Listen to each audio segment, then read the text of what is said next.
So this practice is practicing experiencing reality. This practice is practicing experiencing the truth.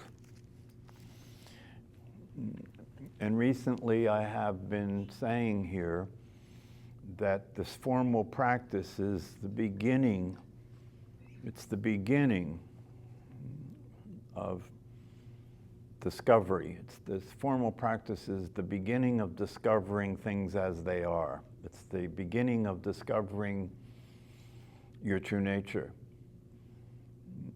And so what I have said here about the formal practice is it's the beginning of a process in which you begin to practice sitting still, being silent, and moving your attention away from the mind, away from the thinking activity, and paying attention to the body breathing. So what's that like? How do you know you're doing that? When you're paying attention to the body breathing, what happens is you become aware of the movement of the belly, expanding and contracting. That's what's there, is the belly expanding and contracting. And we say that when you're aware of this expanding and contracting belly, when you're aware of this body breathing, that you're experiencing the truth, that you're experiencing reality, that you're experiencing your true nature. So how is that so?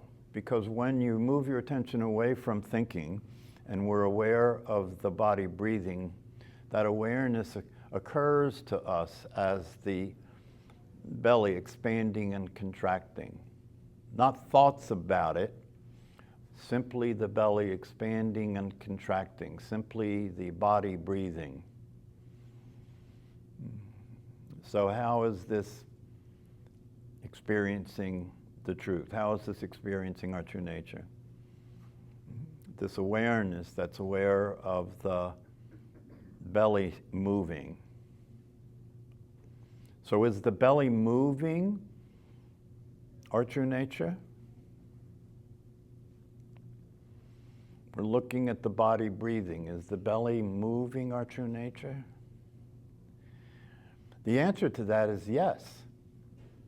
The answer to that is yes, and that may not be evident, that may not be obvious, but the answer to that is yes, because when we're aware of the belly moving, what we're aware of is awareness. And the form the awareness has taken is the belly moving.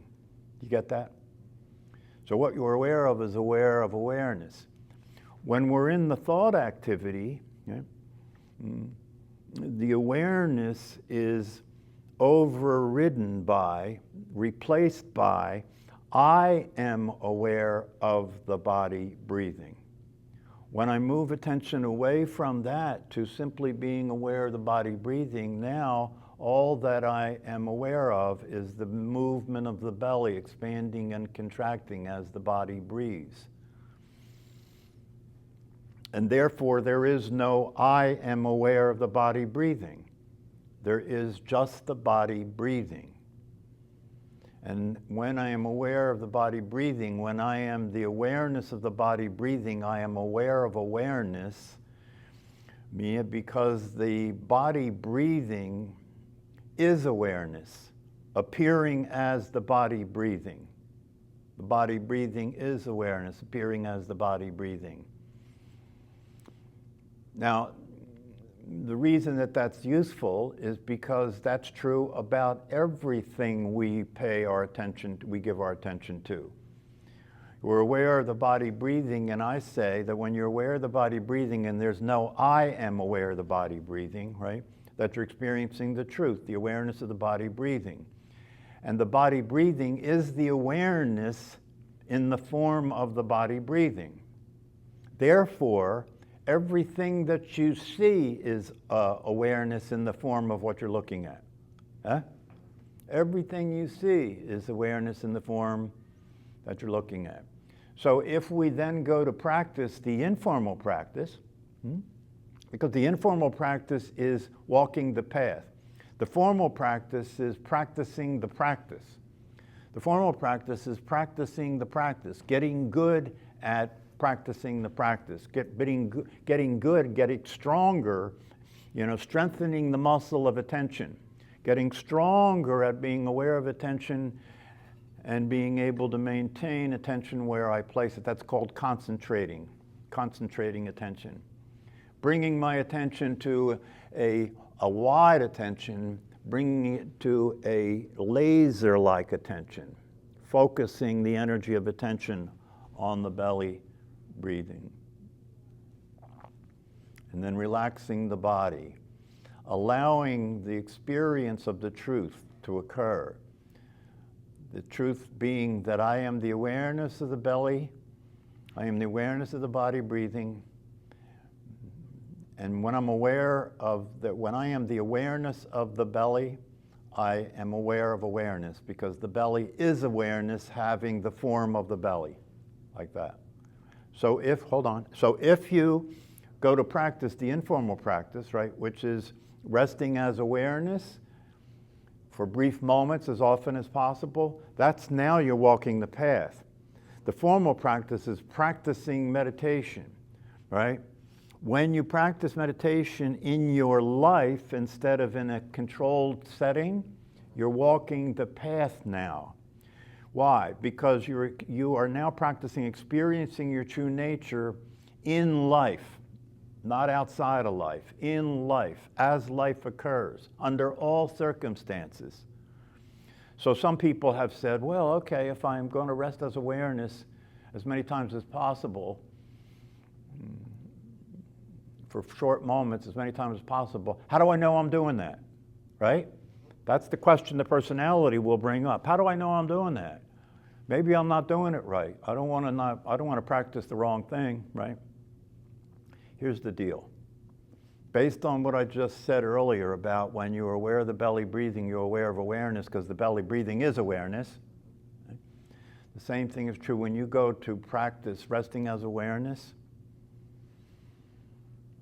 All you have to do is have the intention to rest as awareness, right? And then allow yourself to experience a release. Have the intention to rest as awareness, and then allow yourself to experience a release, a let go, a let go, a let go. A let go of I am awareness to awareness itself. A let go. Now, why is that all that's necessary, right? Because you're concerned about whether when you rest as awareness, you really are resting as awareness, right? Is a mirage. That concern is being produced by the personality, because the personality can't do this. That's why it's concerned about doing it. It can't do this, right? So when you have the intention to rest as awareness and you just let go and relax and let your attention be awareness, let your attention be awareness, you can't miss. You know why? Because all there is awareness. There is no way out. There's no way out of it. No matter what you think, that's awareness, right? The personality that you believed you were, the personality that you take yourself to be, is awareness. It's awareness, because all there is awareness. If you wake up to the truth, as you look through your eyes, what you see is yourself. Why? Because all there is awareness. What you see is the world, which is the awareness haven't taken the form of the world, but it's still just awareness. So this may, as you listen to this, right, your mind may have difficulty grokking it, right? Your mind may have difficulty understanding it, right? Why? Because you're still in the orientation of being the one who's trying to understand, instead of relaxing and allowing yourself to experience the one that is never not here. Relaxing and allowing yourself to experience that what you are is everything. Now, I don't care whether that makes sense to you or not. What I am saying by saying this is you can practice resting as awareness for brief moments at a time as much as possible by simply having the intention to do that and then letting go. You don't have to have your eyes closed. Nothing has to be any particular way because all there is awareness. And you can do this any place, any time. It's a very powerful experience when you experience that the mind is in an upset state and you're resting as awareness. That's a very powerful experience. That opened up a whole new possibility for you, that you don't have to be the upset anymore. Huh? And what I'm suggesting to you is don't waste your time with all that mishigas. All that thinking about this is a sidestep. That's all. Just stay with the purity of it, resting as awareness. Don't question it. Just allow yourself to experience it. And the thing the way that you can tell the difference is when you're resting as awareness, right? What there is what you're aware of. When you're resting as awareness, you can tell you're resting as awareness because all there is what you're aware of. Understand? When you're practicing meditation and you're resting as awareness, all there is the awareness of the body breathing. That's all there is. What about awareness of thought? That's still awareness, right? Well, awareness of thought is necessary to do the practice at all. So when you're aware of the thought and you bring yourself back to breathing, that is that brief moment of awareness. No, it's not. See, that's what I'm trying to get across. There is no brief moment of awareness. That's the personality's interpretation. There is no brief moment of awareness. This is awareness. You're always in awareness. This is awareness. What we're doing here is trying to get you to Sat Chit Ananda. We're trying to get you to experience Sat Chit Ananda. To get to experience your existence is as awareness. No matter what you think. See? No matter what you think. Your existence, the reality of what is real and what is true is awareness. So your existence is awareness. And when you're experiencing your existence as awareness, you're happy. Sat Chit Ananda. Existence, consciousness, bliss. Right? When you're being what you are, when you're being yourself, you're happy. How do you do that? There's nothing to do. That's the problem. The personality can't get over how simple this is. The personality cannot accept that there's nothing to do. How can there be nothing to do? If I'm experiencing myself to be the personality and you're telling me that's not what I really am, there must be something to do. There must be something to do. But the thing that you have to get, and if you get this, the game is over, the personality is awareness. There's nothing but awareness. All there is awareness. Now, I know you don't think that's the case, but that's the problem. See? That's the problem. So all you have to do is stop believing thinking as a way of knowing anything. Stop believing thinking as a way of knowing anything and allow yourself to benefit by direct experience. What can you directly experience? You can directly experience the truth, right? So if you use investigation, right, like how Eisen said, if you investigate the situation instead of just continuing to believe what you believe, if you actually look to see, okay, what's the evidence say? Well, the evidence says if you look, the evidence says there's no self in this body. Right? There is no self, there is no identity in this body anywhere, right? Now, if you're going to do an investigation and do an inquiry, actually do it. Look and see. Can you find the self in this body?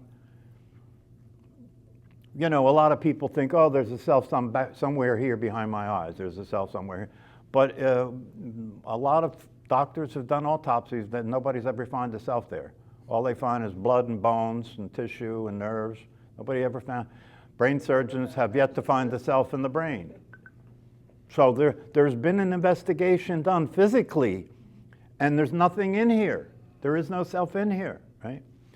All right, so what is the truth? The truth is possible to experience, right? So you don't have to believe the truth, you can experience. Okay, what's the experience tell me about the truth? What does experience tell me about my true nature? Well, the teachings say my true nature is awareness itself, and that has no form. Okay? So let me just pay attention to that experience of awareness that has no form. And when I do that, what I notice is the body's in that awareness. The awareness is not in the body. I'm aware of the body. I'm not in the body.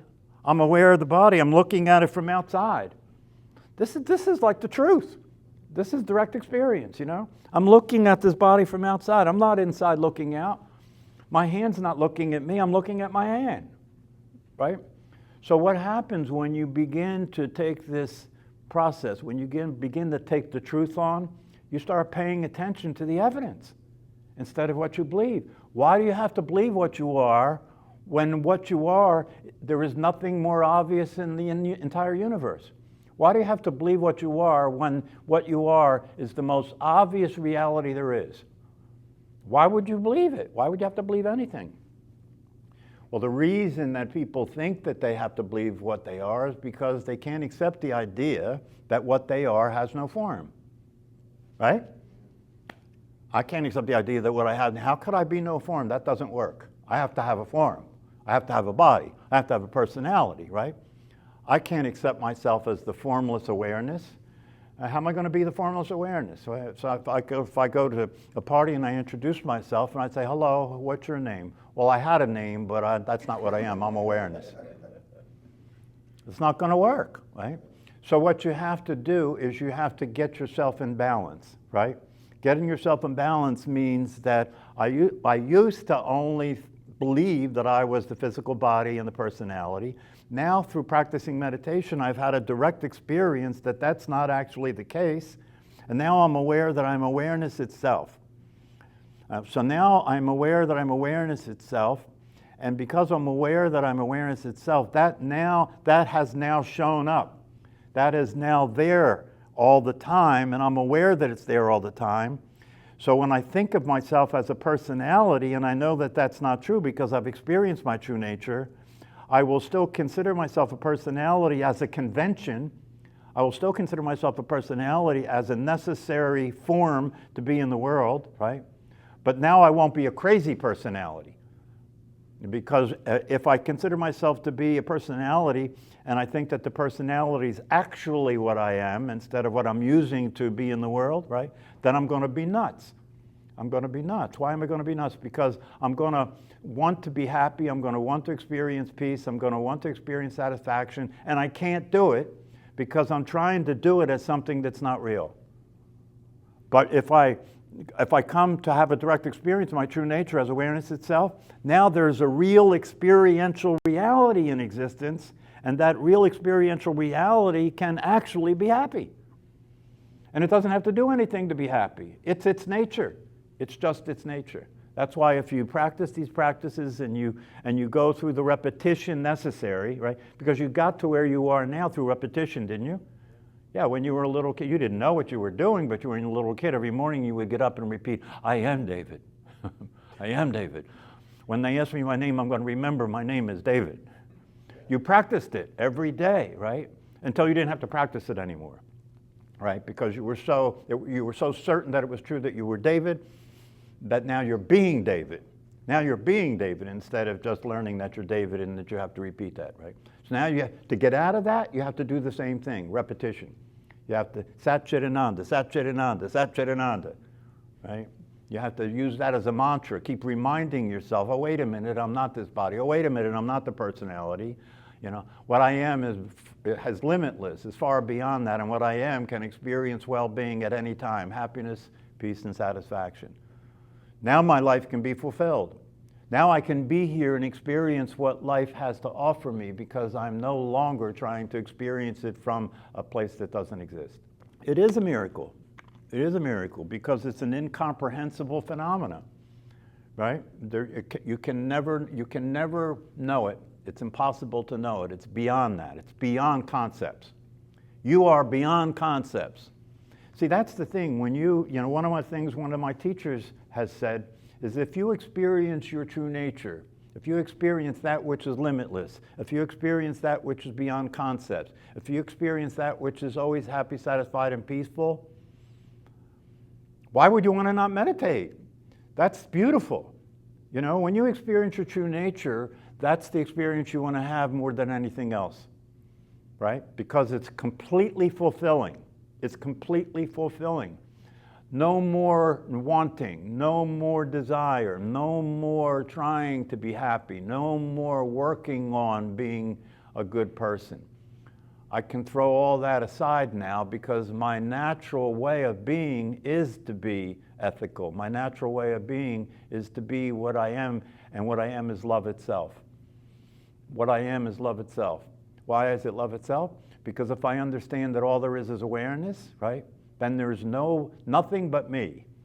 How can I have any problem with anything that appears in awareness when everything that appears in awareness is me?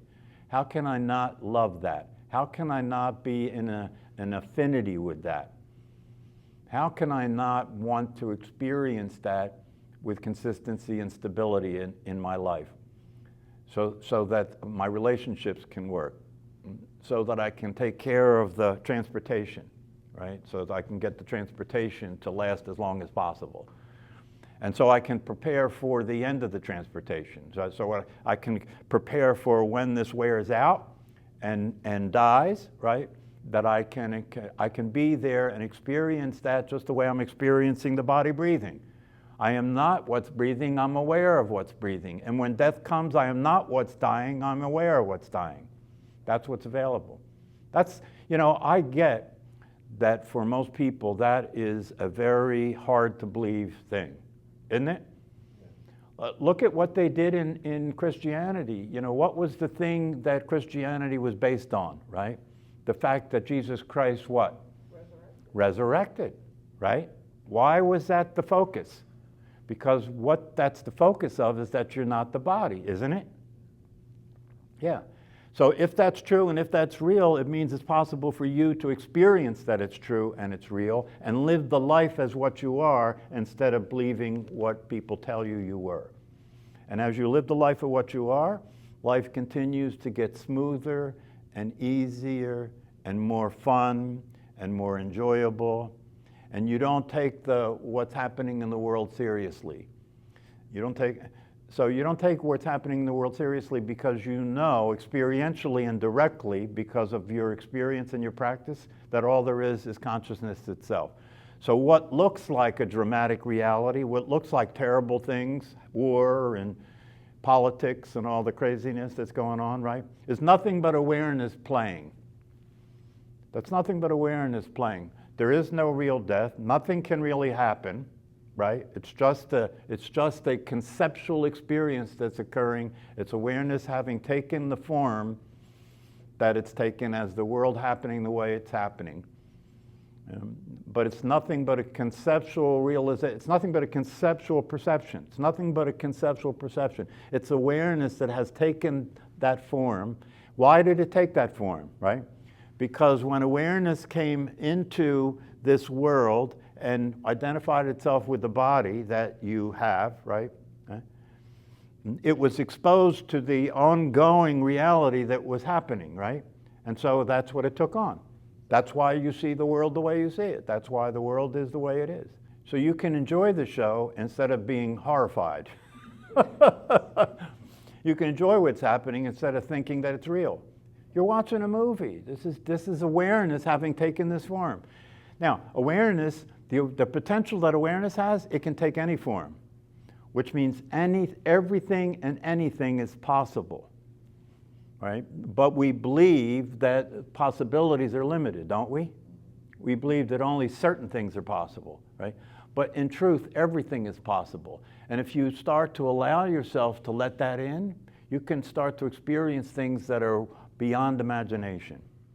So I'm pointing at where you're speaking from. Right. You're speaking from a thought process, and the thought process is a liar. That's why you're suffering. That's why you're suffering, because the thought process is repeating the lies you were told when you were a kid. When are you going to stop believing that? See, the thing that makes it hard to stop believing that is everybody else is, so you don't want to be alone. Just brainwash. Ah. Yeah.